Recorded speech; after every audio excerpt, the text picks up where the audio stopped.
La protección social en las Fuerzas Armadas ha sido motivo de preocupación constante entre sus miembros, siendo considerados pioneros en el ejercicio de labores humanitarias. El deber de asistencia a las familias de los militares fallecidos o heridos en acto de servicio se ha transmitido a lo largo del tiempo, mediante la creación de medidas de apoyo como expresión del compañerismo castrense, adaptado siempre a las circunstancias y al marco legislativo de cada época, con el fin de lograr mejorar la situación de los más desfavorecidos. En la Edad Media, las 7 partidas de Alfonso X dictan medidas para indemnizar a las familias de los militares fallecidos, medidas que fueron sucediéndose y evolucionando en los siglos siguientes. Para los huérfanos, la vía natural de supervivencia la encontraban en las filas del ejército, honrando la memoria de sus padres. Para las huérfanas, la situación era más difícil, y ante el peligro de caer en los vicios y peligros de la calle, acogerlas en conventos fue, durante un tiempo, la mejor solución. Así, sucesivamente, desde el siglo XVI, surgen iniciativas como el Real Colegio de Nuestra Señora del Loreto, para huérfanas de quienes hubiesen servido fielmente al rey en sus ejércitos, o el Real Colegio del Refugio, en Valencia y Zaragoza, en el siglo XVIII. Apenas una década después, en 1728, el general de ingenieros, Marqués de Verdún, crea la primera asociación benéfica de la historia, surgida en el seno del ejército con la finalidad de proteger a sus familias. A ella podían acogerse los miembros del cuerpo de ingenieros, con el único requisito del pago de una suscripción mientras estuvieran en activo. Pero no tuvo el éxito esperado y, años más tarde, se transformó en un Montepío que se sustentaría a base de una cantidad a descontar del sueldo de todos los generales, jefes y oficiales del cuerpo de ingenieros, además de las donaciones en dinero o en bienes realizadas en su favor. 4 años más tarde, siguiendo este ejemplo, el Marqués de la Mina propone la creación en 1755 de un Montepío militar para auxilio de viudas y ampliaban a los huérfanos del ejército, que con el tiempo experimentó cambios y mejoras en el alcance de sus prestaciones. Desde la Guerra de Independencia de 1808 existía la tradición de ayudar a las huérfanas con la Real Lotería primitiva, pero el aumento de huérfanas tras la Primera Guerra Carlista impulsa a Martín de los Heros, ministro de la Gobernación, a proponer a la reina María Cristina de Borbón la fundación en 1835 del Colegio de la Unión en Aranjuez, que nace como reconocimiento de la paz y la unidad de la nación, acogiendo a huérfanas hasta los 25 años de edad, tuteladas por una junta de damas de honor y mérito, pertenecientes a la Sociedad Económica Matritense. Era, por tanto, un centro civil y laico, donde enseñaban a las niñas a leer y escribir, coser y bordar, con el fin de colocarlas como institutrices y camareras en casas de la nobleza. El sucesivo advenimiento de nuevos conflictos, la Segunda y Tercera Guerra Carlista, las guerras de ultramar, Cuba y Filipinas, y la Guerra de África, causan un gran número de bajas en el ejército y el aumento de huérfanos. El Colegio de la Unión, en el año de 1888, experimenta un cambio notable cuando el Ministerio de la Gobernación convierte el colegio en un centro educativo religioso a cargo de las Hijas de la Caridad y lo traslada a la finca Vistalegre en Carabanchel, ocupando instalaciones cedidas por otra reina, María Cristina de Habsburgo, ampliando las plazas, admitiendo a nuevas huérfanas de militares fallecidos en las guerras coloniales, y se regula su educación con estudios de primaria, bachillerato, música, piano y magisterio. Con estos antecedentes, en las filas del ejército se empieza a plantear la necesidad de hacerse cargo de la educación y formación de los hijos de los compañeros fallecidos, heridos o mutilados en el campo de batalla, sentando las bases de una importante labor asistencial y benéfica con el fin de crear los colegios de huérfanos del Ejército de Tierra, cuya historia vamos a recorrer de forma individualizada, desde su creación hasta el estallido de la Guerra Civil. Y empezamos con el asilo de huérfanos de la Infantería.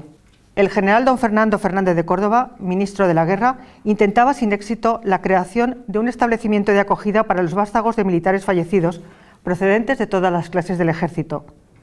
Al no conseguirlo, circunscribió su proyecto al arma de infantería, fundando una asociación a la que podían pertenecer con carácter voluntario jefes, oficiales, suboficiales y tropa, como estipulaba la circular número 211 de la Dirección General de Infantería de 9 de junio de 1871. El 2 de septiembre se aprobó el proyecto de creación en Toledo de un asilo de huérfanos de la Infantería, que se instalaría en el Palacio de Santa Cruz, cedido por el Ayuntamiento de Toledo, con personal militar en situación de reemplazo o reserva, y para la atención a las niñas de corta edad, un grupo de viudas de militares sin pensión económica y con hijos en el asilo se haría cargo de ellas. La asociación comenzó a funcionar el 1 de octubre de 1871, con la entrada de los primeros huérfanos, el ingreso de las primeras cuotas de los miembros del arma para contribuir a su sostenimiento y la redacción de un reglamento provisional que regulaba la estancia de los huérfanos entre los 4 y los 19 años, el régimen de vida en el asilo, el tipo de enseñanza y la creación de un cuadro de premios, faltas y castigos como medida de orden y convivencia, la dieta alimenticia, la uniformidad del vestuario y el ajuar que cada huérfano recibiría al ingresar en el asilo. Pilares básicos de su formación fueron la asunción de los valores castrenses y la preparación para el ingreso en la Academia General Militar, a cargo de tenientes y capitanes dirigidos por un coronel. Para quienes no sentían la vocación militar, el colegio les ofrecía otras posibilidades. Durante los 8 primeros años de vida del colegio, de los 949 varones, 96 ingresaron en la academia, 44 estudiaron bachiller y 41 magisterio. 8 años después de su inicio, el asilo se transforma en Colegio de Huérfanos de la Infantería y se aprueba un nuevo reglamento aumentando las cuotas y fijando las edades de permanencia entre los 9 y los 15 años. Para dar formación a los mayores, se crea una escuela de cabos y sargentos y talleres de formación profesional.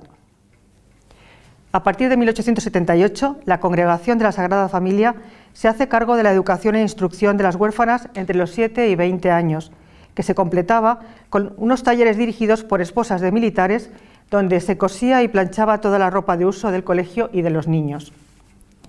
El Palacio de Santa Cruz comenzaba a mostrar síntomas de vejez y ante la imposibilidad de reforma, la reina María Cristina, especialmente afectada por la situación que atravesaban los huérfanos de la infantería, cedió las cocheras de la reina madre Isabel de Farnesio en Aranjuez, propiedad de patrimonio real, a la Dirección General de Infantería para establecimiento definitivo de su colegio de huérfanos.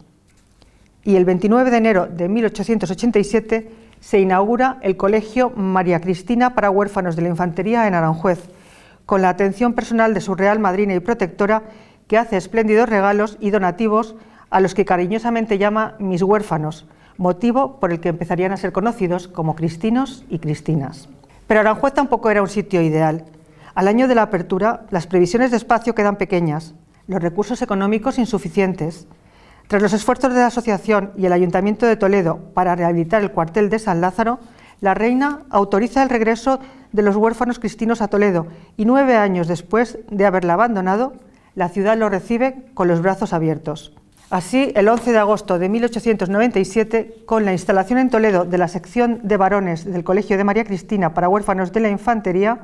la dirección del centro y la imprenta, se inicia una nueva etapa que se prolongaría por espacio de 40 años, con nuevos reglamentos modificando cuotas y las normas de estancia en el centro, la enseñanza, la alimentación y la uniformidad. Con el regreso de los varones a la ciudad imperial, queda Aranjuez para uso exclusivo de las huérfanas y para los párvulos al cuidado de las madres ursulinas, coordinado por el coronel director de Toledo, que debía visitar una vez al mes el Colegio de Huérfanas de Aranjuez para vigilar que, además de la educación intelectual, se dediquen a todos los quehaceres, labores y trabajos propios de las mujeres honestas, humildes y hacendosas. Un conjunto de durísimas normas de convivencia, unido a la gran labor educativa ejercida por la congregación religiosa, dio sus frutos, y de las 265 huérfanas que había en el año 1891, 55 terminaron la carrera de magisterio, 9 la de música en el conservatorio, 8 floristería, 9 bordadoras, 8 costura, 10 tomaron los hábitos religiosos y 8 huérfanas contrajeron matrimonio. Al iniciarse el siglo XX, en Toledo hubo un incendio en el edificio que destruyó la imprenta, el orgullo del colegio, las salas de dibujo y gimnasio, y amenazó destruir todo el inmueble. Una vez sofocado el incendio, gracias a las indemnizaciones se pudo reconstruir lo dañado. El fallecimiento en 1929 de Su Majestad la Reina María Cristina de Habsburgo, gran protectora de los huérfanos, coincide con el inicio de la decadencia y trágica desaparición del Colegio de Huérfanos de la Infantería de Toledo. Al proclamarse la Segunda República, el decreto de 18 de mayo de 1931 dio un vuelco total a la organización del colegio, que vio cómo además se tachaba el nombre de María Cristina, dejando de formar parte de su nombre, quedando como Colegio de Huérfanos de Infantería. Al estallar la Guerra Civil, el verano del 36, el colegio, que con tanto esfuerzo había construido el ayuntamiento, fue destruido por un incendio de causas desconocidas. Colegio de Huérfanos de la Guerra. En el último tercio del siglo XIX, el único centro benéfico asistencial que poseía el Ejército resultaba insuficiente para acoger a la elevada cantidad de huérfanos que había, pero el ejemplo del arma de infantería había servido para despertar la conciencia social entre los miembros de la oficialidad del Ejército. El 20 de marzo de 1876, Su Majestad el Rey Alfonso XII firma el Real Decreto de creación de una caja especial para alivio de los inútiles y huérfanos de resultas de la guerra, dependiente de la Presidencia de Gobierno, que se nutriría con los bienes embargados a los carlistas, donativos y una nueva suscripción pública abierta para este fin. Tras la elaboración de una estadística de huérfanos como instrumento de control previo al inicio del reparto equitativo de ayudas, se procedió a la creación de unos establecimientos donde acoger y educar a los huérfanos, y para ello se escogió Guadalajara, cuyo edificio más emblemático, el Palacio del Infantado, fue cedido por su propietario, el duque de Osuna, para este fin exclusivo. En el mes de marzo de 1879, Su Majestad el Rey Alfonso XII inaugura oficialmente el Colegio de Huérfanos de la Guerra para hijos de militares o marinos fallecidos durante la última guerra carlista, con edades comprendidas entre los 9 y los 15 años. Y 6 meses más tarde, escena similar se repetía para las niñas, bajo la presidencia, esta vez, de la princesa de Asturias, doña Isabel, conocida como la Chata. La educación de las niñas, hasta los 21 años, y acorde a su posición social, se encomendaba a la Congregación Religiosa de la Sagrada Familia de Burdeos, que desplazó a 6 religiosas a Guadalajara, y para los varones, a fin de prepararlos para el ingreso en las academias militares, se dispuso la instrucción a cargo de profesores castrenses. A final de siglo, la campaña de Melilla y las guerras coloniales de Cuba y Filipinas complican la situación, y ante la imposibilidad de acoger a todos los huérfanos que solicitaban plaza en el Palacio del Infantado, se decide la permanencia de las niñas y la búsqueda de otro edificio para los niños. En 1898 se instalan en el cercano cuartel de San Carlos, bajo la dirección de un coronel, un comandante, 16 profesores capitanes, capellán y médico, pertenecientes todos al arma de infantería, y 3 de caballería. El cambio de sede coincide con el estreno de un nuevo uniforme con pantalón rojo. Para quienes no pudieran seguir la carrera castrense, se buscaron otras salidas, como la Escuela de Magisterio, la de Artes y Oficios, y se creó además una imprenta, un taller de ebanistería y una central eléctrica. Pero más tarde la Guerra Civil truncó los sueños de aquellos huérfanos que vivieron un trágico final. Colegio de Huérfanos de Caballería. El arma de caballería, a semejanza de la infantería, aspiraba a lograr medidas de previsión y caridad para sus huérfanos. Fue el inspector general del arma, don Luis Prendergast, marqués de la Victoria de las Tunas, quien en 1891 promovió la fundación de la Asociación y Colegio de Huérfanos de Caballería. Un año más tarde, en 1892, se aprobaba el reglamento del Colegio de Huérfanos de Caballería para acoger a 100 huérfanos de ambos sexos, entre los 7 y los 20 años. Los niños fueron instalados en el antiguo convento de las Dominicas francesas, en la calle Chancillería número 8, y uniformados portando en el cuello el distintivo de su pertenencia al arma. Las niñas, entre los 7 y 20 años, fueron acogidas en el convento que había pertenecido a las caballeras comendadoras de la Orden de Santiago, bajo la supervisión de una junta de damas presidida por la infanta María Teresa. El 25 de julio, festividad de Santiago Apóstol, patrón del arma de caballería, se inauguraba el colegio con asistencia de autoridades y numerosos vecinos de la ciudad de Valladolid. El aumento de huérfanos y las necesidades de formación plantearon la necesidad de adquirir algunas casas para ampliar espacios, y en el año 1908 el Ayuntamiento ofrece los edificios y terrenos de la antigua fábrica textil La Vallisoletana, situados en la calle Muro, para instalar el colegio de forma permanente y con capacidad para 150 alumnos, profesores y dirección procedentes de las diferentes escalas militares. Mientras se adaptan sus instalaciones, los huérfanos se alojan en la academia, conviviendo con los alumnos cadetes. No fue la única vez. Años más tarde, al incendiarse la academia el 26 de octubre de 1915 y hasta su rehabilitación en 1924, el Colegio de Huérfanos acogió a los cadetes, algunos de ellos también antiguos huérfanos que volvieron como internos al colegio de su infancia. El Ayuntamiento de Valladolid construyó un taller de imprenta y encuadernación para dar formación profesional a los alumnos. Los huérfanos de Santiago siempre contaron con el incondicional apoyo de los distintos regimientos del arma a sus huérfanos: donativos, legalización de partidas bautismales, pago de gastos de manutención durante los exámenes de ingreso en la academia. La relación entre ambas instituciones siempre fue intensa, pues numerosos huérfanos ingresaban en las filas de la Academia de Caballería y del Regimiento Farnesio. Además, el colegio era una institución muy respetada en la ciudad. Era normal ver los domingos salir de paseo por las calles de la ciudad a los niños uniformados de azul marino con capa y visera acharolada y con el escudo de Santiago. Al iniciarse la Segunda República, el colegio atraviesa una de sus etapas más difíciles. Se reduce su asignación económica y el profesorado y personal al servicio del colegio es sustituido por civiles. A pesar de todo, se esforzaron por mantener la normalidad. Al estallar la guerra, los huérfanos se alistan en el ejército y las milicias populares. En el colegio se instala un hospital de sangre y el 25 de enero de 1938 un bombardeo daña seriamente las instalaciones, quedando en ruinas. Por su parte, las niñas continuaron alojadas en el convento de Comendadoras de Santiago hasta el año 1913, que Su Majestad la Reina María Cristina de Habsburgo, tras asumir la presidencia por fallecimiento de su hija, la infanta María Teresa, consigue la cesión de una finca en Vistalegre, Carabanchel, donde acoger a las huérfanas de caballería, que por primera vez tendrán colegio propio. En la escalera se colocó una placa en agradecimiento a Su Majestad la Reina María Cristina y a la infanta María Teresa por su apoyo a las huérfanas, que todavía hoy se conserva en la actual residencia San Fernando. Era aspiración de la asociación que a su salida del colegio, con 19 años, tuvieran un medio para ganarse honradamente la vida. Por lo que en esta nueva etapa las niñas recibían la instrucción primaria obligatoria, bachiller y magisterio. Una educación similar a la de las huérfanas de militares acogidas en el Colegio de la Unión, situado en la finca Vistalegre, próxima al Colegio de Santiago. En el año 1935, el Colegio de la Unión vivió el centenario de su fundación, con la realización de una serie de mejoras en sus instalaciones y en su método pedagógico. Pero al estallar la guerra, todo cambió en ambos colegios. Los bombardeos obligaron a su evacuación, sufrieron saqueos y quedaron casi destruidos. Recuperar la normalidad y volver a su condición de internado fue casi imposible. Colegio de Santa Bárbara y San Fernando. En el año 1895, el Arma de Artillería e Ingenieros y los Cuerpos de Estado Mayor, Jurídico y Sanidad Militar intentan aunar esfuerzos para la creación de una asociación pro huérfanos conjunta, similar a la que ya poseían las armas de infantería y caballería, idea que no fue bien acogida por los propios interesados. Hay que esperar a que se inicie el siglo XX para que artilleros e ingenieros formen una institución propia común, por un lado, y los cuerpos comunes, por otra.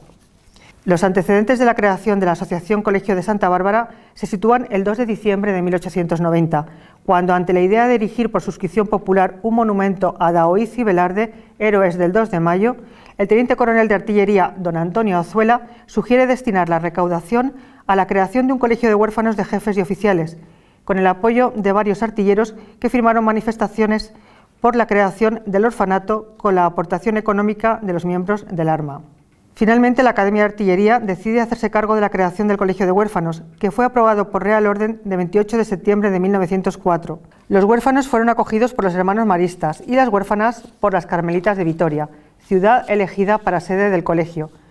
hasta su inauguración 2 años más tarde, el 26 de septiembre de 1906. Ese mismo año, el Cuerpo de Ingenieros iniciaba corrientes de aproximación que cristalizaron un año después al fundirse en el Colegio de Santa Bárbara y San Fernando en honor a los patronos de ambos cuerpos.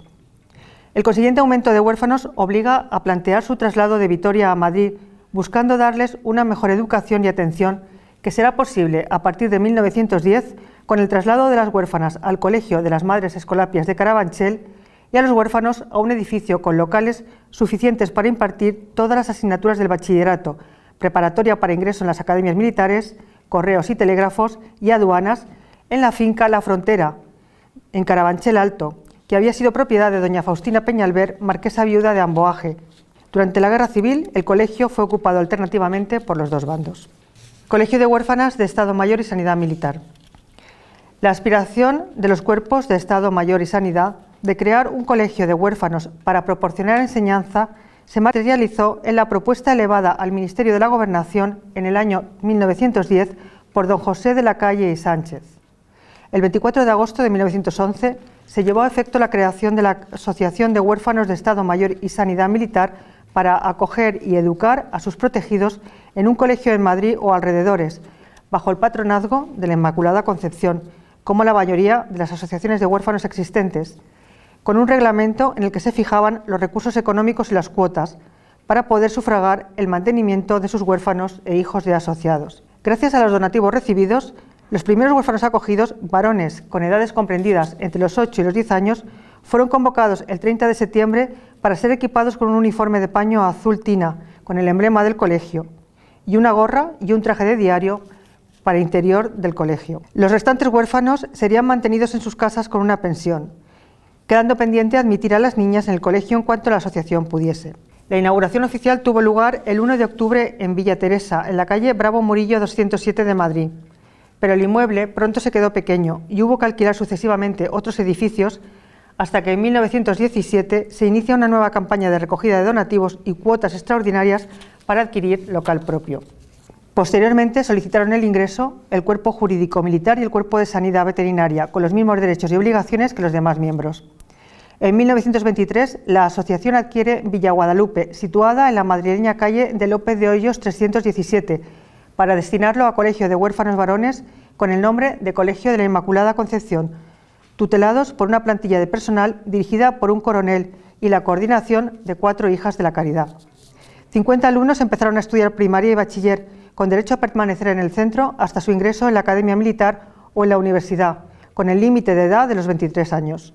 De sus filas salieron oficiales de infantería, caballería, artillería, intendencia, sanidad y 8 universitarios. A partir de 1923, a la sección de niños se une la sección para niñas y, como sucedía con la de infantería y artillería,